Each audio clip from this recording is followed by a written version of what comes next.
आर्वी येथील शेतकरी जिभाऊ पुंडलिक शेंडगे आज या ठिकाणी भूमापन अधिकारी तसेच तहसीलचे सर्व अधिकारी मोजणीसाठी या ठिकाणी उपस्थित झाले। हे आम्हाला कळाले की या ठिकाणी मोजणीसाठी येतात आणि मग आम्ही सर्व शेतकरी या ठिकाणी जमलो। शासनाने कोणतीही वैयक्तिक नोटीस आम्हाला पाठवलेली नाही। बऱ्याच शेतकऱ्यांना याच्याबद्दल गाफील ठेवण्यात आलेलं आहे, परंतु आमचा या मोजणीला सक्त विरोध आहे।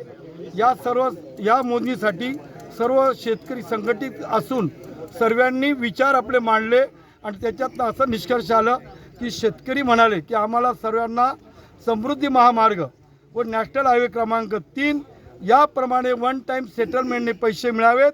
आमचा रेल्वे मार्गाला विरोध नाही, परंतु आम्हाला मोबदला योग्य दिशेने मिळाल्यास आम्ही आमची शेती देण्यास तयार आहोत।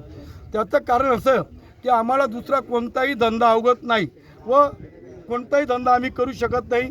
आमचा पारंपरिक व्यवसाय हा शेतीचा होता आणि आज शेती जर आमच्या हातून गेली तर उपासमारीची वेळ आमच्यावर येणार आहे। त्यासाठी सर्व शेतकऱ्यांनी या मोजणीस तीव्र विरोध केला आणि पुढील मोजणीसाठी येण्यास